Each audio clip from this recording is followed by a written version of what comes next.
Alright folks, and welcome back to the Don's channel. I am the Donfather, and this is hashtag AFL Car Chat, the best hashtag on YouTube. I'm taking you to the Showdown. I'm giving you a review of the Showdown in Adelaide. Of course, the Crows versus the Power.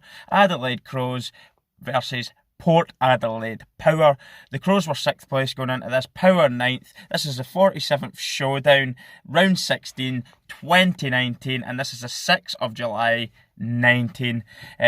Before the game had even started, Brownlow contender Travis Boak, an absolute legend this season for Port Adelaide, been inspirational, been amazing last week as well, pulled up with a bit of a back spasm, so he was ruled out before a ball had even been touched. So not a great start for the Port fans. But first quarter, went into it. Wayne Malera got one, Walker got one for the Crows, Ryan Burton, Ebert and Dougal Howard got one each for the Power. So pretty even first quarter, 19 apiece, 2-7 to 3-1 going into quarter time. And not a lot between the two sides. It was a little bit of an arm wrestle. It was hard to really work out really what way this game was going to go.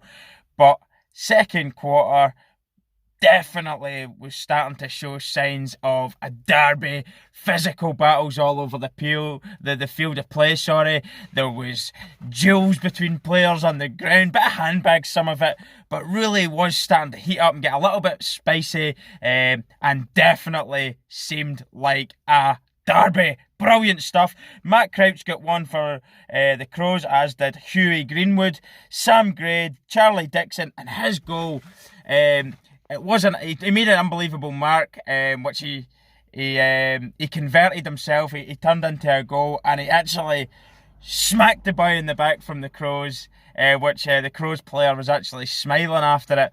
But I loved it. I absolutely loved it because it showed how fired up he was. And indeed, Port were starting to become very fired up, getting very aggressive.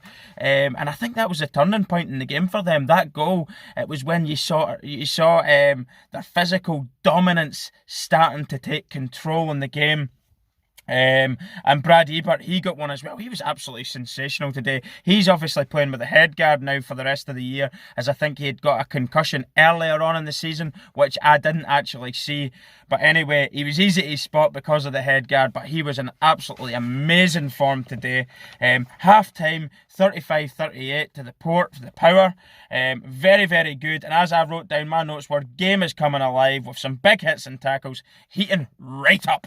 So into the second half, third quarter, absolutely outstanding from the Power. Really destroyed the Crows, and if you're a Crows fan, you're probably safer going away from this video now, as your fans did in the stadium. They turned their back on the game because it was an absolute annihilation. And I'll tell you something, I absolutely loved every second of it.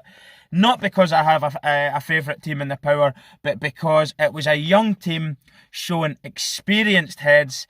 Every pass they made was deliberate, it was controlled, they controlled the flow of the game, they dictated the tempo. Everything that happened in the third quarter was of the Power's say-so. Walker got one for the Crows.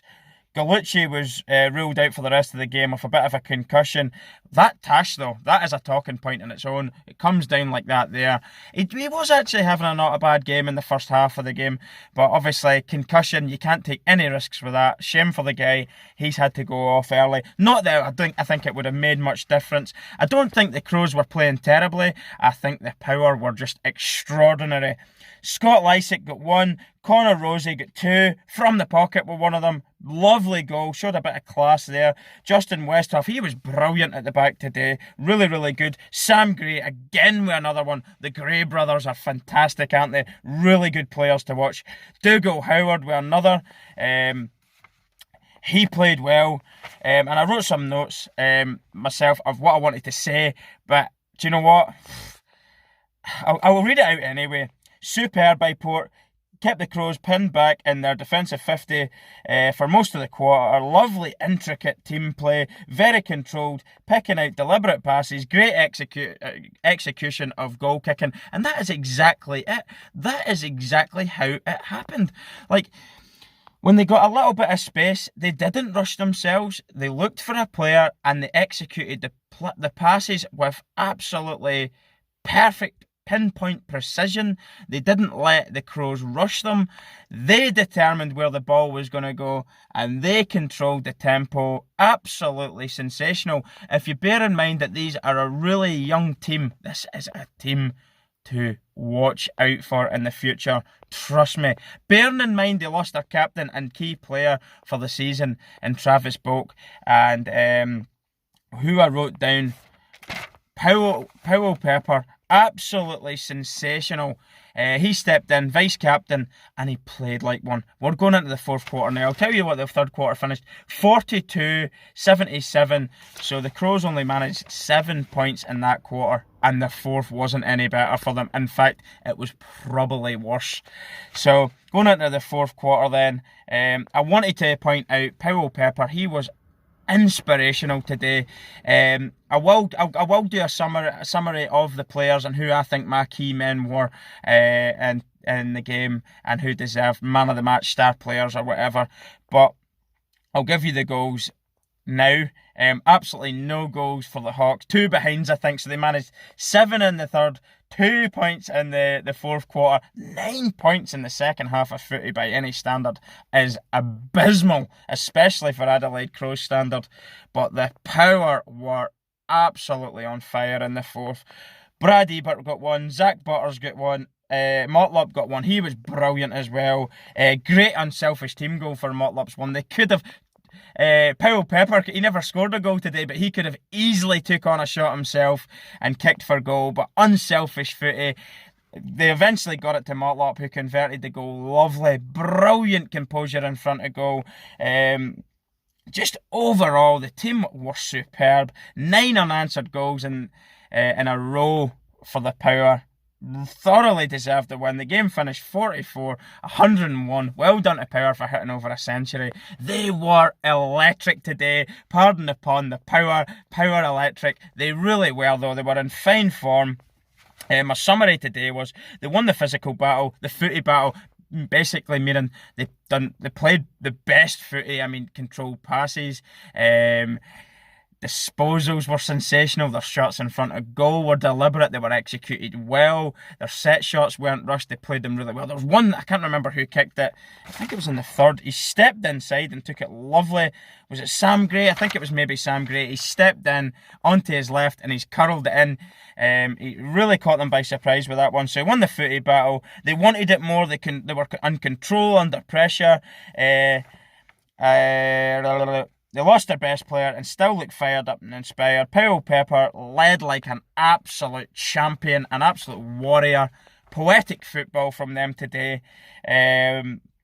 Star player who's won the Showdown medal over the last few years has been Robbie Gray. He'll probably get it today from the AFL, the Showdown medal, but he's not my star man. My star man purely because he was an absolute leader. And this secondary as well, Ebert has to be mentioned as well. Brad Ebert was unbelievable. He kicked 3 goals himself. Robbie Gray got 35 disposals. Rockcliffe got 36 disposals today. But my man of the match is Powell Pepper. He led like an absolute champion. That is what you want. When you lose your main player, Travis Boak, you need somebody to step up and fill his shoes. And he was my unsung hero today. He never kicked any goals, but he literally drives forward. He was at the forefront of everything amazing. I know that they're going to give the Showdown medal to Robbie Gray. Everybody's going to say, young gun, absolutely sensational. But the big gun, and he's young himself, bearing in mind Powell Pepper's not an old man. I predict some exciting times ahead for Port Adelaide, the Power. They've got the power to win. Basically, it was Port Adelaide aggression today. They were fired up, kept the Crows pinned back in their defensive 50. You could argue all you want and say the Crows were shocking. They couldn't do anything good. I don't care for that nonsense. All I'm going to say to you is Port Adelaide were unbelievable from going into that third quarter, really, they stepped it up. You can argue from the second quarter, when the battle started appearing on the pitch, there was little bits of fights going on. From that moment on, it just kicked them up the backside and got them going. For such a young team, they showed cool, calm experience under a little bit of pressure, but dominated third and fourth. Second half was an absolute annihilation by any standard. Nobody would have predicted a win this big. What was it? 57-point win. That is absolutely insane, and thoroughly deserved win from the Power. Well done. It was poor Adelaide aggression. Fantastic. Just a quick recap of Friday's game. The Hawks beat Collingwood. Collingwood are absolutely crumbling. Nathan Buckley must be going mad. Somebody said to me, well done, Dougie Don, the Donfather. Welcome to the phrase Colling wobble. This is what happens to Collingwood time and time again. Just as they're in a good position in the ladder or wherever we get to the knockouts, they have the Colin wobble. Now I see what you mean. Credit to the Hawks, who were 15th, I think, going into this game. Collingwood were second. Really struggled. Got absolutely annihilated off North Melbourne the week before. Made a hard work of it. The Bulldogs the week before that. So they haven't been great, but they were beaten fair and squarely off the Hawks. Richmond annihilated 150 odd to 51 or something Gold Coast. I don't see why Gold Coast are even in this ladder this year. They're literally making up the numbers. Poor. Credit to Richmond for getting a great score, and their players are coming back as well. They could be rubbing their hands together, but one that I never predicted. I predicted a Sydney win, but the Bombers have been playing all right. Bearing in mind they have been playing okay, but the Bombers have got the win today as well against Sydney, which I watched earlier. And I'm going to cut the video away now. We're going to the west of Australia for the Fremantle Dockers versus the West Coast Eagles, which is the biggest game of the weekend. I can't wait to get in. Enjoy the rest of your weekend, troops. I'll probably bring you a review of Sunday's games. I don't know if I'll get watching this whole game, but I hope I can. I think I've got plans this weekend, but absolutely exceptional footy. Well done, the Power. You're on the rise with such a young team.